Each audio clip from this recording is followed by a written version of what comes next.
आज का क्वेश्चन है यूलर सर्किट एंड पाथ।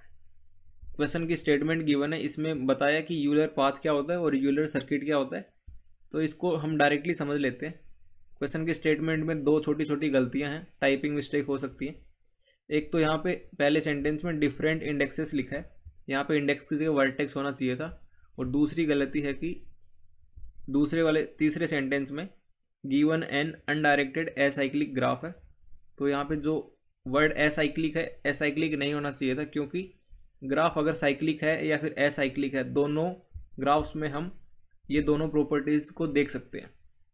तो इन दोनों प्रॉपर्टीज़ को शो करने के लिए ग्राफ का एसाइक्लिक या फिर साइक्लिक होना ज़रूरी नहीं है। तो यहाँ पे एक छोटी सी ये मिस्टेक है, मतलब क्वेश्चन में मिस्टेक है। हम इसको डायरेक्टली समझ लेते हैं कि यूलर पाथ क्या होता है और यूलर सर्किट क्या होता है।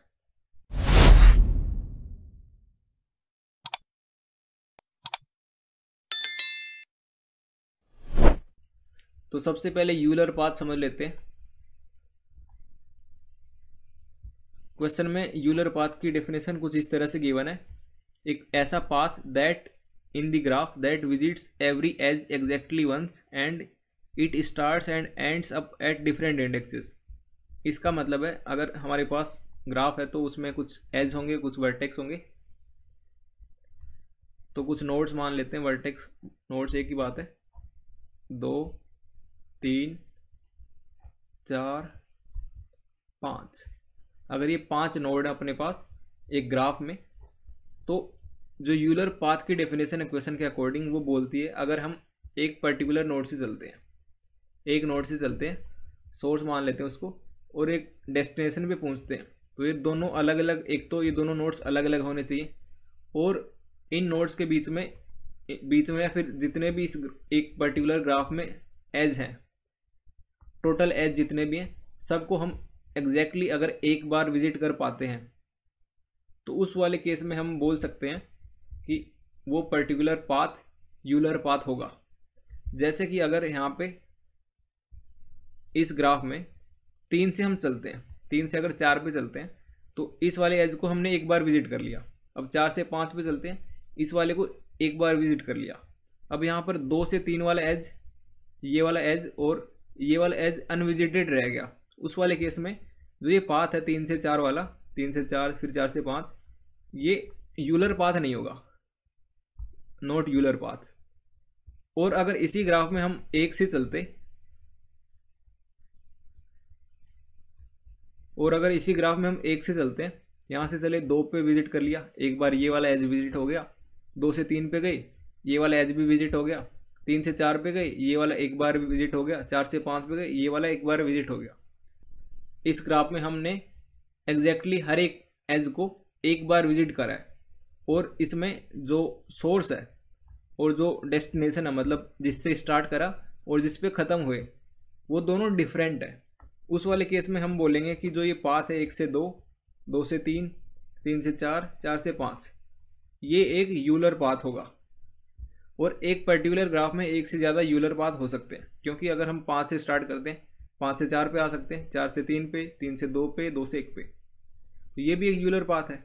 इसमें भी हर एक नोड पे, हर एक एज पे एग्जैक्टली एक बार विजिट कर रहे हैं और सारे एज को विजिट कर रहे हैं, और साथ ही साथ में जिस भी वर्टेक्स से स्टार्ट कर रहे हैं और जिस पे एंड कर रहे हैं, वो दोनों अलग हैं, डिफरेंट है। उस वाले केस में जो भी पाथ आया है वो एक यूलर पाथ होगा उस पर्टिकुलर ग्राफ में। ये सिंपल सी यूलर पाथ की डेफिनेशन होती है। अब समझ लेते हैं यूलर सर्किट क्या होता है। अब इसी स्टेटमेंट में गिवन है यूलर सर्किट एक ऐसा पाथ है जिसमें जहाँ से स्टार्ट कर रहे हैं अगर एंड भी वहीं पे होते हैं, उस वाले केस में वो पाथ है वो यूलर सर्किट होगा। अगर यूलर पाथ समझ आ गया तो यूलर सर्किट समझना काफ़ी इजी हो जाएगा। यूलर पाथ में क्या हो रहा है, कुछ कंडीशंस हैं कि हर एक एज पे हमें विजिट करना है, each edge should be visited. दूसरा क्या है कि जितने भी एज हैं वो एक बार विजिट होने चाहिए, सिर्फ एक बार। और तीसरा है कि अगर एक वर्टेक्स से स्टार्ट करें तो अगर एंड करना होगा वो दूसरा वर्टेक्स होगा। यू से यू पे नहीं जा सकते, यू से वी पे जा सकते हैं, यू से एक्स पे जा सकते हैं, यू से वाई पे जा सकते हैं, और ऊपर की 2 कंडीशन को सेटिस्फाई करते हुए, तभी हम उस वाले केस में यूलर पाथ बोल सकते हैं। उस वाली ग्राफ में वो पर्टिकुलर पाथ यूलर पाथ कहलाएगा। और यूलर सर्किट के लिए थोड़ा सा ट्विस्ट ये है कि जो ये थर्ड वाली कंडीशन है यूलर पाथ की, इसमें सोर्स वाला नोड और डेस्टिनेशन वाला नोड अलग हैं। अगर ये दोनों नोड सेम हो जाते हैं उस वाले केस में जो भी पाथ होगा उस ग्राफ में उसको यूलर सर्किट बोलेंगे। जैसे कि मान लेते हैं एक एग्जांपल है, 1 है 2 से कनेक्टेड है, ये 3 से कनेक्टेड है और ये 1 से कनेक्टेड है। तो इसमें 3 एज हैं, 1 से 2 पे, 2 से 3 पे, 3 से 1 पे। तो अगर हम एक पर्टिकुलर नोड को पकड़ते हैं, 1 को पकड़ा, यहाँ से चलते हैं 2 पे, तो इस एज को हमने एक बार विजिट कर लिया। 2 से चलते हैं 3 पे, इसको भी एक बार विजिट कर लिया। 3 से चलते हैं 1 पे, तो इस वाले को भी एक बार विजिट कर लिया, 3 से 1 वाले को। तो तीनों एजेस को हमने हर एक एज को विजिट कर लिया और हर एक एज को सिर्फ एक बार ही विजिट करा है। ऊपर की 2 कंडीशन सेटिस्फाई हो गई। और जो तीसरी कंडीशन है इसमें सोर्स और डेस्टिनेशन दोनों सेम है। इस वाले केस में मतलब यू से हम कहीं पे गए, फिर ये कहीं पे गया, फिर वापस यू पे आ गया, इस तरह से। तो अगर सोर्स और डेस्टिनेशन सेम हो जाते हैं उस वाले केस में जो भी यूलर पाथ होगा उसको हम यूलर सर्किट बोलेंगे। तो ये है आज का क्वेश्चन। अब क्वेश्चन स्टेटमेंट बोल रही है अगर यूलर पाथ होता है ग्राफ में तो हमें रिटर्न करना है 1 को, अगर यूलर सर्किट होता है ग्राफ में तो रिटर्न करना है 2 को, अगर इन दोनों में से कुछ भी नहीं होता है उस वाले केस में रिटर्न करना है 0 को। अब इस क्वेश्चन में हमें फाइंड करना होगा क्या हम एक यूलर पाथ को फाइंड कर सकते हैं किसी पर्टिकुलर ग्राफ में या फिर नहीं, क्या हम एक यूलर सर्किट को फाइंड कर सकते हैं या फिर नहीं। आई होप यहाँ तक आपको Euler path and Euler circuit क्या होते हैं एक पर्टिकुलर ग्राफ में वो समझ आ गया होगा। अब इसको अप्रोच कैसे करना है वो देखते हैं। यूलर पाथ की अप्रोच देख लेते हैं। पहले एक ग्राफ मान लेते हैं।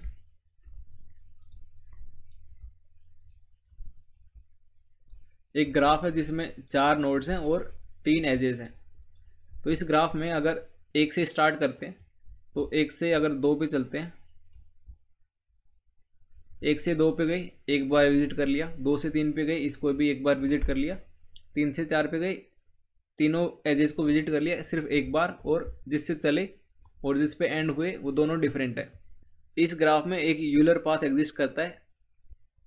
इस ग्राफ में एक चीज़ नोटिस करना, जो 2 वाला नोड है और जो थर्ड वाला नोड है 3 वाला, वो दोनों ना तो सोर्स है और ना तो डेस्टिनेशन है। तो एटलीस्ट इन नोड्स के पास 2 एज होनी चाहिए, एक आने के लिए और एक जाने के लिए। इसी तरह से 3 के पास भी 2 होनी चाहिए, एक आने के लिए एक जाने के लिए। और जो सोर्स है उसके पास मिनिमम एक एज होनी चाहिए ताकि वो दूसरे नोड पे जा सके। इसी तरह से जो डेस्टिनेशन वाला नोड है उसके पास भी एक एज होनी चाहिए ताकि उस तक मतलब किसी दूसरे नोड से उस तक पहुंचा जा सके। तो जो सोर्स वाला है और जो डेस्टिनेशन है उनको एटलीस्ट अगर उनके पास एक भी एज हुआ तो काम चल जाएगा। और जो इंटरमीडिएट वाले नोड्स हैं जैसे यहाँ पे 2 और 3 है, इनमें एटलीस्ट 2 एज होने चाहिए ताकि एक से आया जा सके और एक पे जाया जा सके, सो दैट हर एक एज भी विजिट हो गई और हर एक एज एक बार ही विजिट हुई। तो यहाँ पे 4 नोड्स लिए हैं, एक 1 है, एक 4 है और 2 और 3 है। एक पे एटलीस्ट एक एज होनी चाहिए, दूसरे पे एटलीस्ट 2, तीसरे पे एटलीस्ट 2 और चौथे पे एटलीस्ट 1। कम से कम कितनी एजेस होनी चाहिए वो हमने समझा। अब ज़्यादा से ज़्यादा कितनी हो सकती है एक बार वो अगर समझ लेते हैं फिर ये क्वेश्चन करना काफ़ी इजी रहेगा। एटमोस्ट को समझते हैं अब कि एक पर्टिकुलर नोड पे एटमोस्ट कितने एज हो सकते हैं किसी एक पर्टिकुलर ग्राफ में यूलर पाथ को फाइंड करने के लिए, एग्जिस्ट करता है या नहीं करता उसको चेक करने के लिए। सबसे पहले सोर्स नोड की बात कर लेते हैं। ये वाला सोर्स नोड है, सोर्स नोड से चलना है हमें और डेस्टिनेशन पे पहुंचना है और दोनों नोड्स सेम नहीं होने चाहिए यूलर पाथ के लिए। अभी हम यूलर पाथ की अप्रोच देख रहे हैं। अगर इस 1 पे एक एज होता है इसका सिंपल सा मतलब है कि इस सोर्स से हम जा सकते हैं, इस पे वापस नहीं आ सकते, क्योंकि जो यूलर पाथ की डेफिनेशन है वो है कि एक एज को एक बार ही विजिट करना है। तो इस एज को अगर एक बार यूज कर लिया तो वापस इससे सोर्स पे नहीं आ सकते। इसका मतलब हो गया कि सोर्स से अगर चल पड़े हैं तो सेम नोड डेस्टिनेशन नहीं हो सकता। पर अगर एक और एज लगा देते हैं, इसका मतलब हम घूम फिर के वापस आ सकते हैं, क्योंकि पहली अगर दो कंडीशन हम सेटिस्फाई करवाते हैं कि हर एक एज को विजिट करना है और हर एक एज पे एक बार ही विजिट करना है, उसके लिए इस वाले एज का हम यूज़ करेंगे। इसका जब यूज़ करेंगे तो जो सोर्स है उस पर हम वापस आ गए, तो उसके लिए उसको यूलर पाथ बनाए रखने के लिए एक और नया हमें एज फाइंड करना पड़ेगा, एक और नया एज बनाना पड़ेगा, सो दैट सोर्स और डेस्टिनेशन सेम ना हो। तो इसी तरह से अगर एक पर्टिकुलर नोड है, अगर वो सोर्स है और सेम चीज़ डेस्टिनेशन के लिए अप्लाई होगी, अगर वो डेस्टिनेशन है तो उस पर अगर ओड नंबर ऑफ एजेस हैं तो हम बोल सकते हैं कि वो वाले नोड्स सोर्स या फिर डेस्टिनेशन बनेंगे।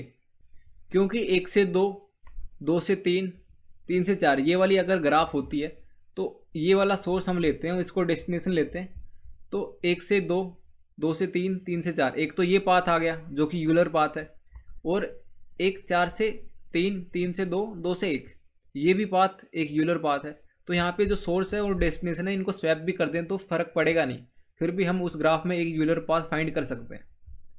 इसी तरह से जो इंटरमीडिएट नोड्स हैं, जैसे यहाँ पे 2 वाला है और 3 वाला है, इन पे जो एज होंगी एक तो आने के लिए चाहिए और एक नेक्स्ट पे जाने के लिए चाहिए, क्योंकि ये दोनों सोर्स और डेस्टिनेशन नहीं है, हमने सोर्स और डेस्टिनेशन फाइंड कर लिए। तो उसके अलावा जितने भी और नोड्स बचेंगे, जैसे यहाँ पे सिर्फ 2 ही बचे हैं इस ग्राफ में, 1 को और 4 को हटा के, उस वाले केस में जितने भी और नोड्स होंगे उन पे इवन नंबर ऑफ एजेस होने चाहिए। इवन का सिंपल मतलब हुआ एक से आए दूसरे से गए, अगर तीसरे से आ रहे हैं तो चौथे से जाने के लिए भी एक एज होना चाहिए, अगर एक 5वें से आ रहे हैं तो छठे से जाने के लिए भी एक एज होना चाहिए, क्योंकि हम एक एज को एक बार ही विजिट कर सकते हैं और हर एक एज पे विजिट करना भी ज़रूरी है। तो उस चीज़ को सेटिस्फाई करने के लिए जो इंटरमीडिएट एज होंगे उन पे हमें even number of edges find करने हैं। तो अगर इसी चीज़ को कंक्लूड करते हैं तो एक पर्टिकुलर ग्राफ में यूलर पाथ फाइंड करने के लिए हमें जितने भी नोड्स होंगे उनमें से 2 नोड्स, मतलब कि एक सोर्स के लिए और एक डेस्टिनेशन के लिए 2 नोड्स ऐसे होने चाहिए, सिर्फ 2 ही होने चाहिए, सिर्फ 2 होने चाहिए जिनमें ओड नंबर ऑफ एज होने चाहिए। बाकी जितने भी v-2 एजेस हैं, v-2 नोड्स हैं, उनमें इवन नंबर ऑफ एजेस होने चाहिए। अगर ये दोनों कंडीशन एक साथ ट्रू होती हैं एक पर्टिकुलर ग्राफ में, ये वाली कंडीशन और ये वाली कंडीशन, उस वाले केस में हम बोलेंगे कि वो एक पर्टिकुलर ग्राफ, उस वाले पर्टिकुलर ग्राफ में हम एटलीस्ट एक यूलर पाथ फाइंड कर सकते हैं, क्योंकि अगर एक फाइंड कर लिया तो दूसरा जस्ट उसका रिवर्स बन जाएगा, तो एटलीस्ट एक तो हम फाइंड कर पाएंगे। एंड सिमिलरली अगर बात करें यूलर सर्किट की अप्रोच की, तो इसमें सोर्स और जो डेस्टिनेशन होता है ये दोनों सेम होते हैं। अगर सेम है तो जहाँ से चले हैं वहाँ पे वापस भी आने के लिए एक एज होनी चाहिए। तो इस वाले केस में जितने भी नोड्स हैं, ऑल नोड्स या फिर ऑल वर्टेक्स, उन सब पे इवन नंबर ऑफ एज होने चाहिए, इवन नंबर ऑफ एज। अगर ये वाली कंडीशन होती है एक पर्टिकुलर ग्राफ में हर एक नोड पे, तो हमें करना होगा रिटर्न 2 को। रिटर्न 2 का मतलब है उस ग्राफ में एक यूलर सर्किट है, एग्जिस्ट करता है। यहाँ से 3 कंडीशन सामने आ रही हैं। अगर किसी एक पर्टिकुलर ग्राफ में यूलर पाथ हम फाइंड कर सकते हैं तो रिटर्न करना होगा 1 को। अगर यूलर पाथ है, सिर्फ यूलर पाथ है तो रिटर्न 1, सिर्फ यूलर सर्किट है तो रिटर्न 2। अगर इन दोनों में से कुछ भी नहीं है, जितने भी और केस बनेंगे उन सब के लिए रिटर्न करना होगा 0 को। और इस क्वेश्चन में जो ग्राफ है वो एक एडजेसेंसी लिस्ट के फॉर्म में गिवन है। इस एडजेसेंसी लिस्ट में जो इनपुट्स हैं वो कुछ इस तरह से हैं। अगर मान लेते हैं हमारे पास 4 नोड्स हैं, 0, 1, 2, 3, तो 0 से जो जो नोड्स कनेक्टेड हैं वो यहाँ पे एक लिस्ट बनी हुई है, उस लिस्ट में वो सारे नोड्स हैं। मान लेते हैं 0 से, अगर ये ग्राफ है 0 से 1, 1 से 2, 2 से 3, अगर इस तरह से कोई एक ग्राफ आती है अपने पास, तो इस एडजेसेंसी लिस्ट में कुछ इस तरह से लिखा जाएगा। 0 से सिर्फ 1 कनेक्टेड है, 1 से 0 और 2 कनेक्टेड है, और 2 से 1 और 3 कनेक्टेड है, और 3 से सिर्फ 2 कनेक्टेड है। तो जो एडजेसेंसी लिस्ट है उसका फॉर्मेट इस तरह से है। क्वेश्चन में जो ग्राफ गिवन है वो एक एडजेसेंसी लिस्ट के फॉर्म में गिवन है।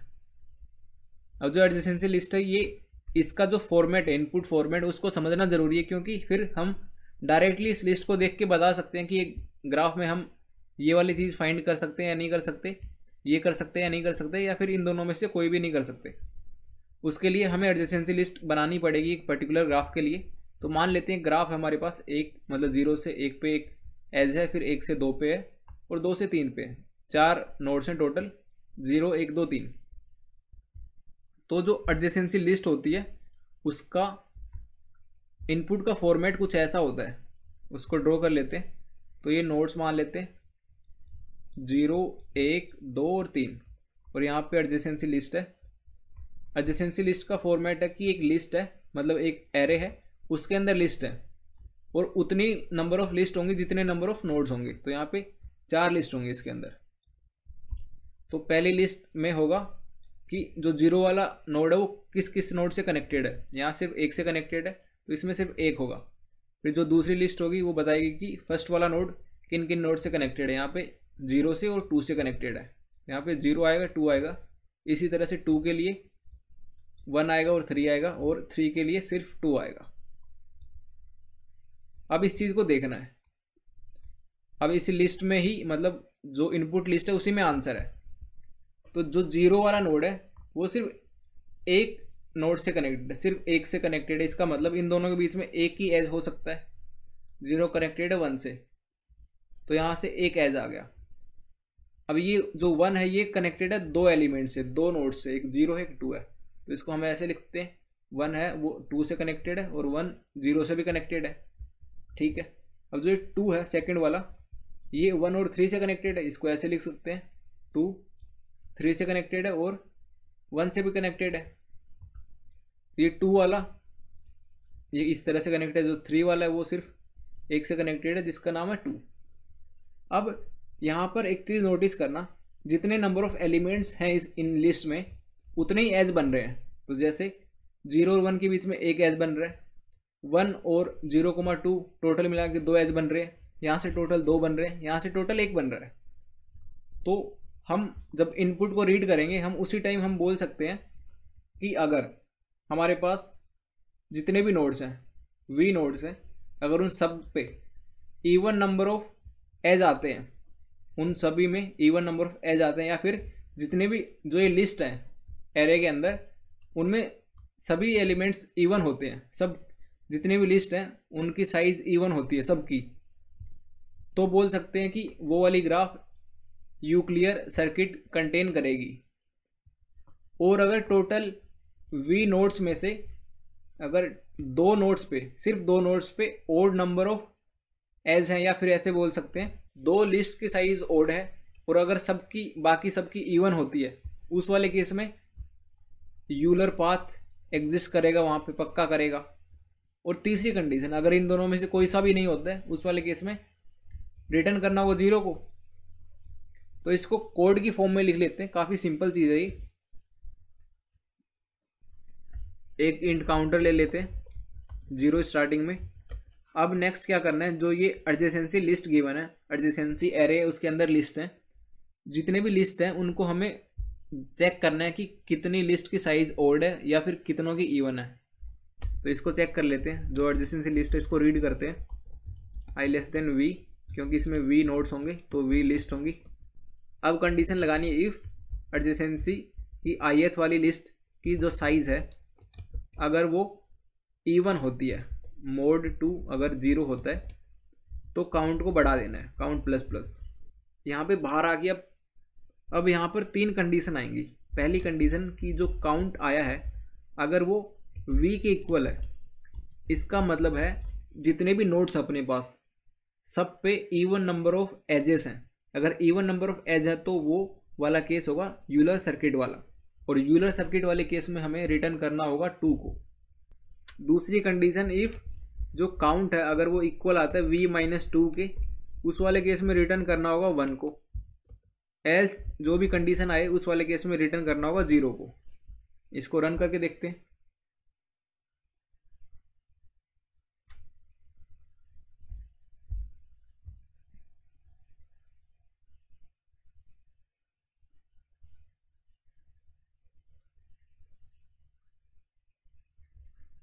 ठीक है, तो ये है आज का क्वेश्चन। आई होप समझ आ गया होगा।